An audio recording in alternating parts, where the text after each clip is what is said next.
80,000 manggagawa ng wild berries ang hindi masaya kay Putin ngayon. At maaring hindi lang sila ang mga yon dahil ang mga Ruso ay hayagang bumabatikos na ngayon sa digmaang ito sa harap ng kamera. At ang ilang sa kanila ay inuuna pa nilang patunayan ang kanilang pagkakakilanlan. Pinapayuhan nila si Putin na umalis ng bansa at tumira sa Hilagang Korea inhal mga pag-atake ng Ukraine sa Russia na nagdulot ng hindi niya inasahang pinsala. Biglang bumagsak ang produksyon ng refinery ng Russia sa antas na di pa nakita mula nang maupo si Putin. Unti-unti nang nawawala sa harap natin ang lahat ng pag-unlad na naidulot niya noong dekada 2000. Bumabalik na ang Russia sa dekada 90. Parang binabalik ni Putin ang Soviet Union at ang bansa sa dati nitong kalagayan. Lalong lumalala ang sitwasyon sa Moscow dahil sa bagong sandata ng Ukraine, mga missile at drone na ginagamit na ngayon. Kaya nagpapanik ang Russian war bloggers. Hindi na makontrol ang mga kaswalti ng Russia at lalo pang lalala ang sitwasyon kung patuloy na mag-i-innovate ang Ukraine. Tulad ng alam ninyo, ako nga pala si Sam. Pinapanood ninyo ang Business Basics at talakayin na natin lahat ito. Ngayon, ipapakita ko sa inyo ang mga manggagawa ng wild berries na nawalan ng trabaho dahil kay Putin. Pero bago yon, panoorin muna natin ang clip ng convoy ni Putin na nagdadala ng supply sa mga unahang linya ng labanan. Ayon sa Operation Lockdown ng Ukraine, bawal yon. Panoorin natin ang clip na ito. Gaya ng alam ninyo, dahil sa Operation Lockdown, ang highway ay naging daan ng mga patay. Ngayon, makikita natin kung bakit. Para makaiwas sa Ukrainian drone, nagpadala ang Russia ng 3 sasakyang pangdepensa sa himpapawid. Yung mga itim na bilog, yun ang mga sasakyang pangdepensa sa himpapawid. Makikita mo ang isa sa unahan, gitna at dulo. Kasama ng 3 sasakyang pangdepensa sa himpapawid, nagpadala rin ang Russia ng 3 fuel truck. Sa pula, makikita ang fuel truck. Sayang lang ang oras sa pagpapadala ng pangdepensang sasakyan dahil wala namang nagawa. Tingnan mo, ito ang ibig kong sabihin.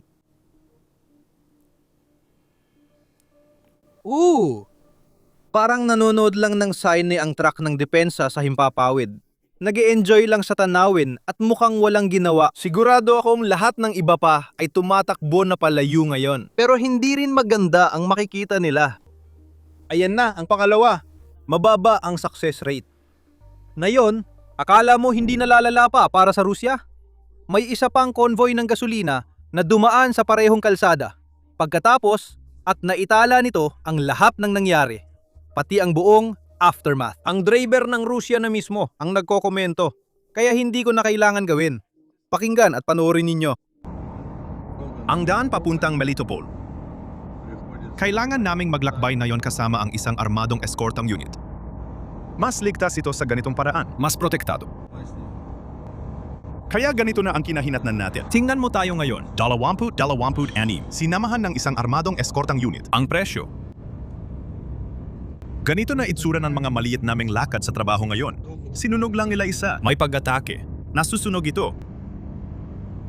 Heto pa ang isa. Nasunog ito ngayon. Umusok pa rin doon. Iyan ay isang military na truck na Ural. Sa malayo, sinunog nila ang isa pa. May nasusunog. Parang sasakyan din. Parang kagamitan. Kamusta Donetsk? Donetsk-Starobichevo Highway. May isa pa doon. Sinunog nila ang truck ng gasolina na ito na yon. Ngayon, ito ang tinatawag kong mga ataking panggit ng saklaw. O siguro, yun din ang tawag ng lahat, hindi lang ako. Ginagamit ito ng Ukraine para tamaan ang mga linya ng supply para mas mahirapan ng Russia na magpadala ng supply sa kanilang mga tropa sa unahan at syempre sa mga teritoryong sinakop nila. Pero muli, hindi ibig sabihin na sumuko na ang Ukraine sa long-range strikes sa loob ng Russia. Tuloy pa rin ang mga iyon, dahilan kaya galip ang 80,000 manggagawa kay Putin. Ipapakita ko sa iyo ang ibig kong sabihin. Yung 80,000 manggagawa ay nagtatrabaho sa mga bodega ng wild berries. Kapag ipinakita ko ang mga kamakailang pag-atake, maiintindihan mo. Kahapon ng umaga, tinamaan ng Ukraine ang isa pang bodega ng wild berries sa St. Petersburg. Sabi ng mga ekonomista, kung magtutuloy ang kampanya, maaring itulak sa ganap na krisis ang ekonomiya ng Russia. Meron tayong footage ng pag-atake habang nagaganap ito. May paalala ako bago ko ipakita ang footage na ito. Posibleng ito na ang huling makukuha natin mula sa nasusunog na mga bodega ng wild berries dahil sa bagong patakaran ng kumpanya. Ipinagbabawal na ngayon ng kumpanya sa mga empleyado ang pagdadala ng cellphone habang nasa trabaho. Hinihinala akong ginagawa nila ito para hindi na lumabas ang mga ganitong klase ng footage. Kaya panoorin ninyo ito. Sana magustuhan niyo. Chika Kong.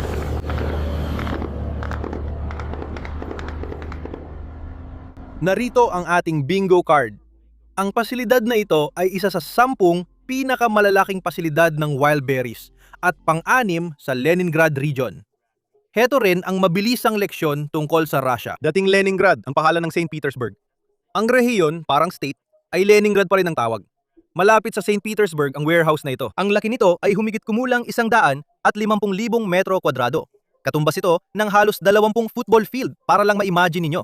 At bukod pa dyan, ang pinakabagong bahagi ng warehouse na ito ay natapos lang itayo noong Marso ng 2026. Ilang buwan pa lang ang lumipas, kaya sa tingin ko, hindi pa nila nagagamit yon. Parang Amazon ng Russia ito. Ibig sabihin, malaki ang ininvest ng kumpanyang ito sa warehouse na ito at umaasa silang mababawi ito sa loob ng 20, 25 o 30 taon. Hindi ko alam ang eksaktong bilang. Nag-invest sila ng malaking pera na umaasang kikita. Pero dahil nawasak ang warehouse, malamang ituturing nila itong lugi. Kaya masama ang balita. Tingnan ang naglalagablab na apoy pagkatapos ng pag-atake. Ikakabit ba natin doon o hindi? Kaya sa inyong screen, makikita ninyo ang isang graphic na nagpapakita ng lahat ng pag-atake na naganap laban sa mga bodega ng wild berries, 13 lahat-lahat. Sa itaas na kaliwa, makikita ninyo ang pag-atake sa Krasny Bor. Nakakapanood lang natin. Nakaapekto ito sa 7,500 tao, mga manggagawang nasa bodega. At yan pa lang ang isang pasilidad. Kung lalayo pa tayo, makikikutan natin na 13 pasilidad ang nawasak. At kung pagsasamahin natin ang lahat ng mga taong nagtatrabaho sa mga lugar na ito, 82,000 tao ang malamang na nawala ng trabaho. At syempre, hindi yan magandang balita para sa kahit sinong leader. Ngayon, para maging patas, balikan natin ang ating bingo card dahil gusto kong ituro ang isang bagay. Hindi lahat ng mga pasilidad na ito ay tuluyang nawasak. Mga 3 sa kanila ang tinamaan pero hindi sila tuluyang nawasak, nasira lang. Kaya posibleng sobra ang bilang na 80,000 kung manggagawa lang sa wild berries warehouse ang titingnan. Hindi naman kalakihan ng sobra. Tandaan din, hindi lang manggagawa sa warehouse ang apektado. Maging ang mga dating nagbebenta sa platform o sa Amazon ng Russia ay naapektuhan na rin dahil hindi na gumagana ang mga warehouse. Pwedeng umorder ang mga tao, pero kung hindi nila makukuha ang in-order nila, hindi kikita ang kumpanyang wild berries. At ibig sabihin nito, pati ang mga nagbebenta sa wild berries ay hindi rin kikita. Ngayon, dahil sa mga strike na ito, malaking bahagi ng lipunang Ruso ang galip. Kasama na ang mga nagbebenta na nabanggit natin kanina. At syempre, ang mga propagandista ng Russia na gusto nilang manalo ang Russia sa digmaan na ito. Pero mukhang hindi naayon sa plano ang mga nangyayari. Bago talakayin ng mga propagandista, ipapakita ko muna ang clip ng isang nagbebenta sa wild berries na nagsabing kailangan niyang isara ang negosyo at tanggalin ng mga tao dahil dito. Pakinggan niyo. Ano ang meron tayo ngayon? Isa na namang bodega. Ayokong pag-usapan pa yan. Lulubog tayo dahil sa wild berries. Hindi na nga natin binibilang ang mga pagkalugi natin ngayon. Lulubog na tayo. Matagal na rin natin di binibilang ang mga pagkalugi natin. Hindi ko na alam kung makakaahon pa tayo mula sa ilalim na ito. Nasa ilalim na talaga tayo. Baka magsara na ang lahat o may magbabago. Hindi lang natin alam kung ano. Muling isayos. May kailangang muling isayos. Hindi ko pa alam paano mangyayari. Tignan na lang natin. Panahon lang ang makakapagsabi, mga tol. Ang pinakaimportanteng bagay, mga tol, ay alagaan nyo ang inyong mga nerbiyos. Alagaan ang iyong. Dahil ang mga selula ng nerbiyos ay hindi na muling nabubuo. At iyan ang iyong kalusugan. Sa ganitong sitwasyon, wala na tayong magagawa. Hindi na natin mababago ang sitwasyon. At narito ang kumpletong tantiya kung gaano kalaki ang pinsalang dulot ng mga pag-ataking ito sa ekonomiya ng Rusya. Mahalaga ring banggitin na ang mga tantiya na ito ay mula mismo sa mga pinagkukunan sa Rusya. Tandaan, ang mga Ukrainyano ay lumalaban para sa buhay at lupain laban sa Rusya. Kaya kadalasan, pinalalaki nila ang mga bagay at pinipili ang pinakamataas na tantaya sa mga pagtataya. Kung ako ay nagtatanggol sa bansa ko, gagawin ko rin yon. Pero ang mga Ruso ay walang dahilan para palakihin ang krisis. Sa totoo, masasabi mong ang mga Ruso, lalo na ang mga Rusong nakatira sa Rusya, malamang may dahilan kung bakit pinapaliit ang krisis. Dahil ugali ni Putin na ipakulong ang mga kritiko sa gulag. Kaya kung ayaw nilang mapunta sa gulag, malamang na gusto nilang pumuna sa mas maayos na paraan. Ito rin ang sabi ng mga analistang Ruso. Tingnan mo ito, kung walang suporta ng gobyerno, hindi magtatagal ang wild berries. Ang pag-atake sa mga bodega ay itinulak ang kumpanya sa bingit ng pagbagsak. Maaaring lumampas sa 100 bilyong rubles ang direktang pagkalugi ng wild berries mula sa mga nasirang bodega o mahigit $1 billion. Sa pinakamasamang sitwasyon, ang mga pagkaluging ito ay maaaring umabot hanggang 200 bilyong rubles. Iyan ay $2.5 bilyong. Ngayon, syempre, hindi naman talaga mahalaga ang halaga ng dolyar para sa mga Ruso dahil kumikita sila sa rubles, gumagastos sila sa rubles, kabilang na si Putin, sa kalakan. Syempre, ang benta ng langis ay pumapasok sa dolyar. Kaya hayaan ninyong ilagay ko ito sa tamang perspektibo. Ang budget ng gobyerno ng Russia ay nasa $25 trilyong nang nagsimula ang digmaan na ito. Kaya ibig sabihin, ang $200 bilyong ay halos 1% ng budget na yon. Isang kumpanya lang na nasira sa 13 bodega pa lang ay maaring magkaroon ng epekto na aabot sa 1% ng budget ng Russia. Kaya talagang malaking bagay ito sa ganung pananaw. Malabong tulungan ng gobyerno ng Russia ang kumpanyang ito dahil kapos sila sa pera. Ituloy natin ang ulat. Umaabot sa daan-daang bilyong rubles ang pinsala sa mga nagbebenta dahil sa nawalang produkto matapos ang mga pag-atake noong Hulyo 18 at 22. Umabot na sa 250 bilyong rubles. At mula noon, halos dumoble ang lawak ng mga bodega na inatake. Parehong naniniwala ang mga pinagkukunan na hindi pababayaan ng autoridad na malugi ang kumpanya dahil sa magiging pinsala sa reputasyon at malakas na impluwensya ng Wildberries sa Kremlin at Moscow. Gayunpaman, napakamahal iligtas ang kumpanya at kailangan nitong magbago na mangangailangan ng pagdodoble ng utang. Mabigat na talaga ang Wildberry, lubang baon na sa utang. Umabot na sa mahigit 1.3 trilyong rubles ang utang ng kumpanya sa pagtatapos ng 2025. At syempre, problema rin ito para sa mga bangko sa Russia gaya ng napag-usapan natin sa huling video. Maraming pera ang inutang ng mga kumpanyang ito sa bangko at ngayon, hirap na sila. Kapag nalugi sila, bilyong dolyar din ang mawawala sa mga bangko. Ngayon, sigurado akong alam nyo na ang kasabihang yon. Kung may utang kang $1 milyong sa bangko, problema mo yon. Pero kung bilyong dolyar ang utang mo, problema na ng bangko yon. Alam nyo ba? Ilang pinakamalalaking bangko ng estado sa Rusya ang nagpahiram ng 10 bilyong dolyar sa kumpanyang ito. Ibig sabihin, problema na ng mga bangko ng Rusya ang kumpanyang ito. Ibig sabihin, problema na ito ng ekonomiya ng Rusya. Sa kabila ng lahat ng ito, sa aking palagay, sa mapagkumbaba akong palagay, sa tingin ko, hindi malamang natutulungan sila ng husto ng gobyerno ni Putin. At makikita nyo ang eksaktong dahilan mamaya sa video. Hindi maganda ang ekonomiya. Lumalabas pa ang mas maraming datos mula Rusya na nagpapakitang lumalala ang sitwasyon. Pero bago yan, ipapakita ko muna kung paano tumutugon ang mga propagandista ng Rusya. Tandaan, ang mga propagandistang ito ay pabor talaga sa digmaan. Nagdiwang sila nang simula ni Putin ang pananakop noong 2022.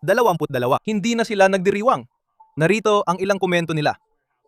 Isa pang bodega ng Wildberries ang nasunog matapos atakihin ng mga Ukrainian. Nagagalit na rin ang mga Russian war blogger sa palpak na air defense. Dito, may war blogger na si Combat Reserve. Galit siya at binabatikos ang mga komander at opisyal sa hindi pag-ako ng responsibilidad. Ayon sa war blogger, nalulubog ang rehiyon sa burokrasya at hindi kayang akuin ang responsibilidad. Sinusubukan ng gobernador ng rehiyon na tumulong, ngunit nililimitahan ng batas ang pagbibigay ng armas sa mga pribadong tao. Alam niyo ba kung bakit ayaw ni Putin na armasan ang mga karaniwang Ruso? Siguro iyan ang pinakamapanganib para sa diktador. Kaya mas pipiliin niyang masunog ang bodega kaysa bigyan ng armas ang mga ordinaryong Ruso na hindi masaya sa pananakop na siya ang may gawa. Pero gayon pa man, magpatuloy tayo. Meron pa tayong mga komento mula sa isa pang war blogger na ang pangalan ay Veterans Notes. At meron din siyang ilang mungkahi para lutasin ang problema. At maganda rin ang pagkakadiagnose niya sa issue. Maganda ang diagnosis niya. Kaya ituturo ko ito. Kagabi, malakihang pag-atake ang naganap. Maraming drone ang napabagsak sa Belgorod.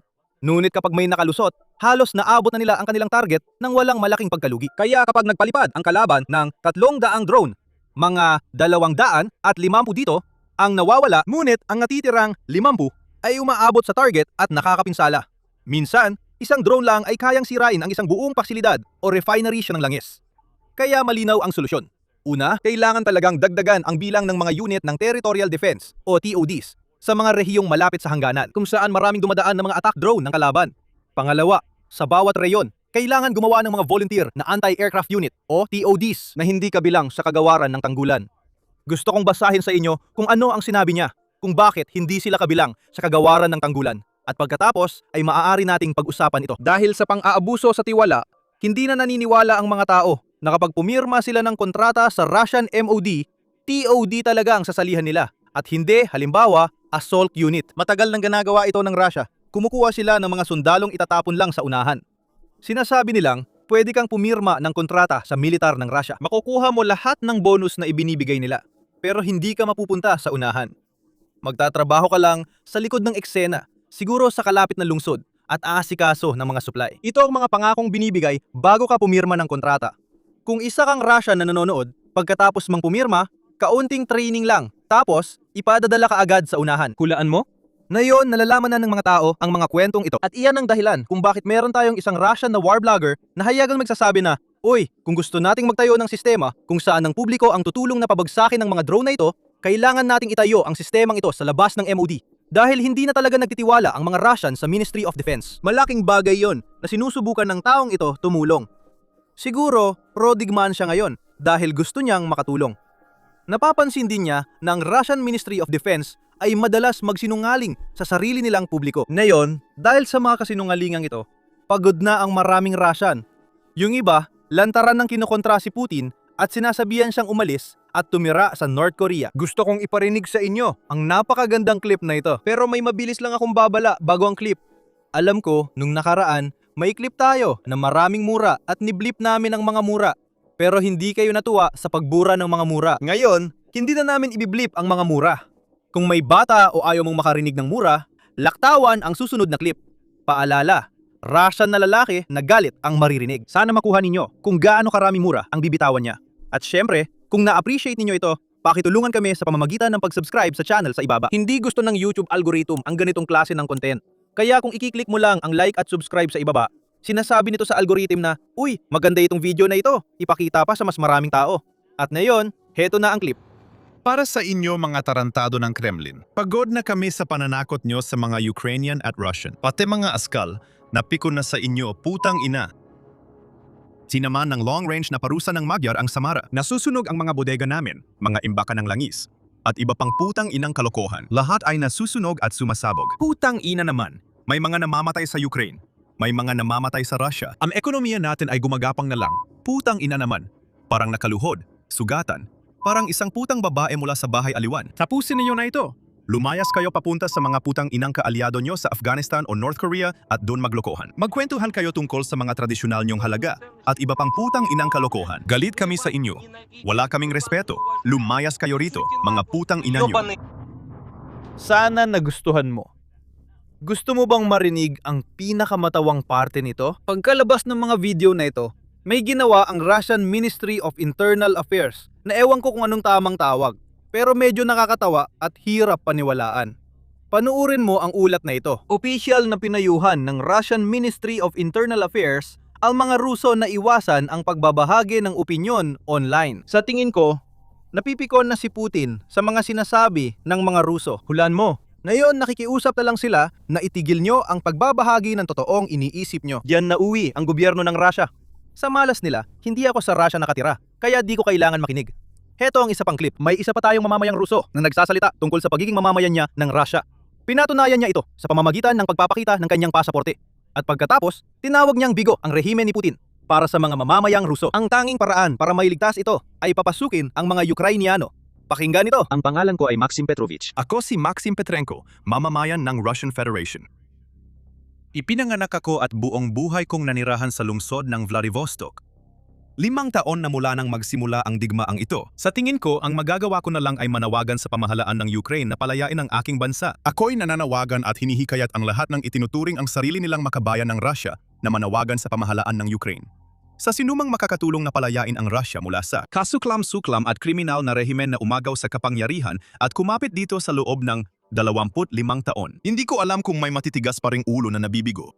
Tandaan, hinding-hindi ko sang aalis ang rehimen na ito. Tingnan mo si Putin. Walang mas duwag, kasuklam-suklam o kaawa-awa pa sa lalaking makapangyarihan pero kapituko dahil sa takot. Siguradong hindi niya ito kusang bibitawan. Pakiusap, magkaisa tayo lahat ng may polyeto. Kahit magsalita lang tayo. Gawin natin ang lahat ng kaya natin sa abot ng ating makakaya. Iyan ang totoong ibig sabihin ng pagkamakabayan. Sa nakalipas na 3 taon, nagdodonate ako ng pera. Ngayon, isang malaking dahilan kung bakit maraming Ruso ang hindi masaya ay siyempre ang kalagayan ng ekonomiya sa loob ng Rusya na nagiging sobrang problema na. Tuloy pa rin ang kampanya ng Ukraine sa mga refinery. Patuloy nilang tinatamaan ang pangunahing pinagkakakitaan ng Rusya kung saan kumukuha ito ng malaking pera. Kamakailan, umabot pa ito sa pinakamataas na antas. Gusto ko sana itong talakayin agad, pero una, ipapakita ko muna sa inyo ang isang kamakailang pangyayaring naging balita sa buong mundo kung saan nakatutok lahat sa frontline at sa mga sundalong Ruso. Talagang kasuklam-suklam ang clip na ito. Kaya kung isa ka sa mga ayaw makakita ng ganito, inire-rekomenda kong mag-skip ka muna, sandali. Makikita natin dito ang sundalong Ruso na nanganggaso ng mga sibilyang Ukrainian gamit ang FPV drones. Panoorin ang clip at ipapaliwanag ko kung bakit masama ang sitwasyong ito.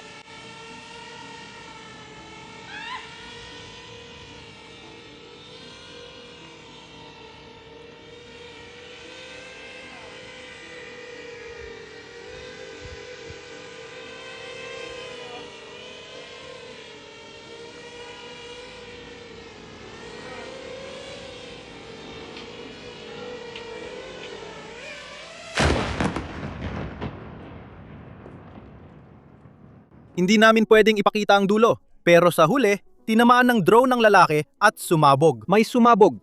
Sa kabutihang palad, nabuhay ang lalaki. Nagkaroon siya ng pinsala mula sa pagsabog. Pero maayos naman siya at nakakapagsalita pa. Nagbibigay ng panayam bilang isa sa mga pinalad. Ngayon, malaga rito na isa lang, siyang karaniwang sibilyan na nagbebenta ng gulay at prutas mula sa van, hindi sundalo. Pero kahit ganoon, tinatarget pa rin siya ng mga FPV drone ng Russia. Gusto kong ipunto kung gaano ito kasama dahil ang FPV drone ay hindi tulad ng malalaking drone na nakikita nating pumapasok sa Kyiv o iyong mga nakikita nating umaatake sa mga refinery ng Russia. May taong nakagagels sa kabilang dulo ng drone at nakikita niya lahat ng nakikita ng drone. Ibig sabihin, yung sundalong Ruso, nagpasya siyang atakihin ang sibilyan at paglaruan muna bago tamaan. Sigurado kung umaasa yung sundalo na hindi mabubuhay yung tao. Pero sa kabutihang palad, nabuhay siya. Matagal nang ginagamit ng Russia ang taktikang ito sa mga lungsod sa frontline. Tinatawag itong human safari, kung saan hinahabol ng mga sundalong Ruso ang mga sibilyang Ukranyano. At pagkatapos, nagpo-post sila ng mga video, naglalagay ng mga clip ng kanilang mga nagawa sa mga Russian Telegram channel at nagdiriwang sa ginagawa nila. Ngayon, isipin mo kung nangyayari ito sa kahit anong ibang lungsod sa mundo. Isipin mo kung nangyayari ito dito sa Estados Unidos. Tatawagin ng mga tao itong terorismo. Sa Ukraine, halos araw-araw itong nangyayari. Pero hindi ito napag-uusapan ng marami. Sa kabutihang palad, ang clip na ito ay nakakuha ng mas malaking atensyon kaysa gusto ng Russia. Dahil dito, nalalaman ng mundo ang tunay na nangyayari at ang kalagayan ng mga sibilyang Ukrainian, lalo na sa frontline, ay totoong namumuhay. Kailangan nilang mag-survive araw-araw dahil tinutugis sila ng mga Ruso. At ito mismo ang dahilan kung bakit namin ginagawa ang ginagawa namin. Sinusubukan naming maabot ang mas maraming tao hanggat maaari. Sa ganitong paraan, alam mo na, mas marami kaming mapapaalam tungkol sa totoong nangyayari sa digmaan ito. Kaya kung maaari, tulungan mo kaming maabot pa ang mas maraming tao sa pamamagitan ng pag-click ng subscribe button sa ibaba. Malaking tulong na ang pag-share ng video na ito. Habang lumalaki ang komunidad natin, mas natatabunan natin ang propaganda ng Russia at maling paglalarawan ng mainstream media. Kamakailan, inilunsad din namin ang Basics Insider Membership. Sumali sa pamamagitan ng pag-click sa button sa ibaba, pagpunta sa Basics Insider, Patreon o saan mo gusto. Kapalit ng suporta mo, may makukuha kang mahalaga. Araw-araw may eksklusibong video na di mo makikita sa YouTube. Mas pinapalalim namin ang mga kwento dito, pati mga detalye na di kasya sa video. Pinakagusto ko, nag-iimbita kami ng veteranong may karanasan na nagpapaliwanag ng nangyayari sa front lines. Itinuturo nila ng mga detalye sa footage na kadalasan hindi napapansin ng mga ordinaryong tao. Ito ang uncensored na coverage para sa gustong mas maintindihan ang laban lampas sa headlines. Kung interesado ka, sumali sa amin sa button or links sa description. Malaking tulong ang suporta mo sa amin para makagawa pa kami ng video. Ngayon, pag-usapan natin ang chart tungkol sa industriya ng pag-refine ng Russia. Hindi maganda ang kalagayan nito. Kahapon lang ng umaga, isang magdamagang pag-atake ng Ukraine ang tumama sa Sujan Oil Refinery ng Russia. Ang refinery na ito ay matatagpuan mga 900 kilometro o humigit kumulang 500 at 50 milya sa loob ng Russia.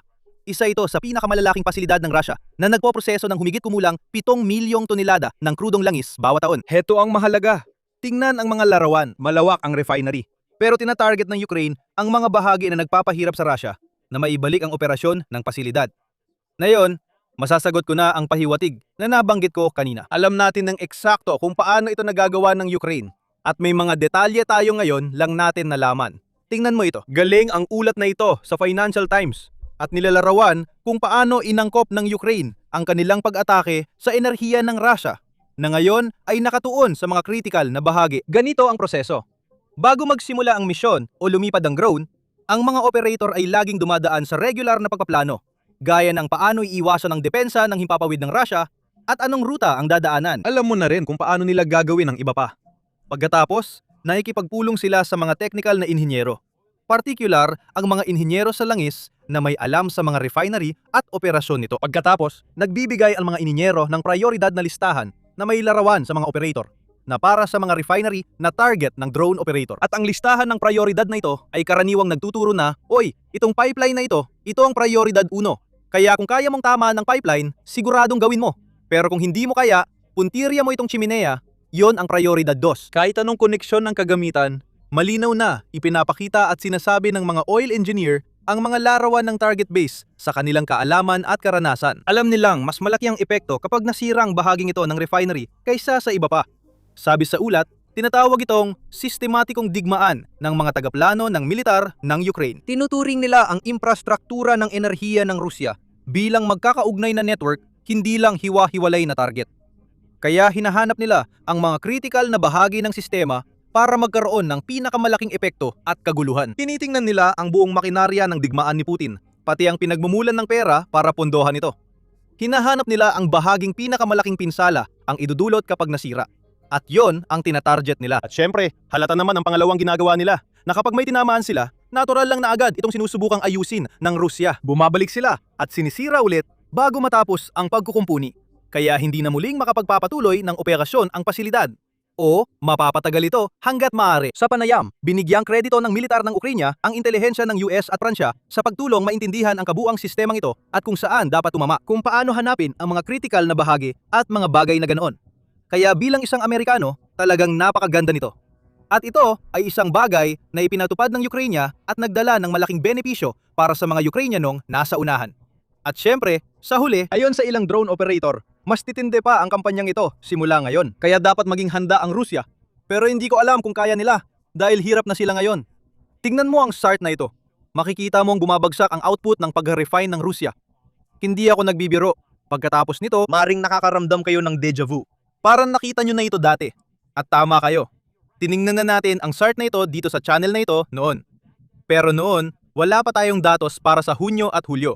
Hanggang Mayo lang ang datos natin noon. Kahit hanggang Mayo lang ang datos, kitang-kita ang matinding pagbagsak ng refining output ng Rusya ngayong taon. Lalo na tingnan mo ang bagsak ng linya sa Hunyo. Hunyo ng tila pinakamalalang buwan para kay Putin. Pagkatapos ng Hulyo ng mga pag-atake, bumaba sa 23 taong pinakamababa ang output ng pagre-refine. Simula 2002, hindi pa naging ganito. Kaliit ang na-refine na krudong langis ng Rusya. Naibalik ni Putin ang bansa sa kalagayan noong una siyang namuno. Sabi ko na sa iyo kanina, totoong ibinabalik niya ang Rusya sa nakaraan. Hulan mo? Lalong lalala ito at ipapakita ko ang ebidensya. Una, may mensahe tayo mula sa isang Russian war blogger na nagsasalita tungkol sa pagkakabaligtad ng sitwasyon. Tingnan mo itong mensahe. Sabi ng taong ito, noong 2023, pagising niya, tinitingnan niya kung ano ang sinira ng mga Ruso sa Ukraine. Ngayong 2026, nagigising siya at tinitingnan ang winasak ng Ukrainyano sa Russia. Aba. Baligtad na ang mga pangyayari. Narito ang mas malaking larawan. Si Magyar, pinuno ng drone unit ng Ukraine, ay nagulat na tinamaan ng kanyang mga unit ang 13 energy nodes sa Operation Crimean Switch sa loob ng 72 oras. Mula Hulyo 1 hanggang Agosto 2. Kaya mga 32 araw, tinamaan ng kanyang mga unit ang 177 energy targets sa sinakop na timog Ukraine. Kabilang ang mga planta ng kuryente at syempre mga substation. Kaya sa loob ng mga 32 araw, tinamaan niya ang 177 target. Kung tama ang kwenta ko sa isip, mga 6 na target kada araw, yon. At syempre, lalo pang bibilis ang takbo nito dahil mabilis mag-innovate ang Ukraine. Gaya ng nabanggit ko sa mga naunang video, nag-a-approve ang Ukraine ng 2 bagong drone design kada araw para sa 2026, kaya buong taon ito. Araw-araw, may 2 bagong disenyo na inaaprubahan. Hindi lahat ng drone ay nakakarating sa front lines, pero parang imbudo. Habang mas marami ang tinetest, mas madami ang nagiging matagumpay at nakakasakit sa Russia. Kung saan ito pinakamasasaktan. Hulaan mo? Mukhang may disenyo ang Ukraine na kinatatakutan ng mga Ruso. Ibinabahagi ko ito dahil nagpapanik ang mga Russian blogger at propagandista tungkol dito. Ipapapita ko sa iyo ito. May panik ngayon sa mga military blogger ng Russia dahil sa nakumpirmang pagkakakita sa mga sariling gawang high-speed drone ng Tridaya Robotics ng Ukraine na tumatarget sa mga pasilidad ng Russia. Ang drone na ito ay may bilis na 600 at 50-700 kilometro kada oras. Abot na 2,000 kilometro at kayang magdala ng kargang 200 kilo. Mahirap pabagsakin ng mga drone na ito. Malayo ang naabot at malaki ang pinsa lang nagagawa sa target ng Russia. Kasing bilis rin ito ng Mustang fighter jet noong World War II. Halos imposibleng pabagsakin ang ganitong drone. Hindi rin epektibo ang helicopter o magaan na eroplano bilang interceptor. Subukan nating makakuha ng video ng isa sa mga drone na ito habang ginagamit. Naalala ko yung pakiramdam noon kasi nabanggit ko ang mga Flamingo, mga 1.5 o 2 taon ang nakalipas. Nang ipinapakita ng Ukraine ang mga missile sa Weapons Expo o pinag-uusapan ng pagtaas ng produksyon at development. Tama, pinag-uusapan natin ito dahil isa ito sa pinakamahusay na cruise missile ng Ukraine. Sigurado akong nakita nyo na ito ngayong taon at ipinakita ko na rin sa channel na ito. Lumilipad na ngayon ang mga Flamingo sa loob ng Russia at nakikita natin ang mga residente ng Russia na kinukunan ng video ang mga missile habang dumadaan at pagkatapos ay ipinopost ang video na yon sa social media.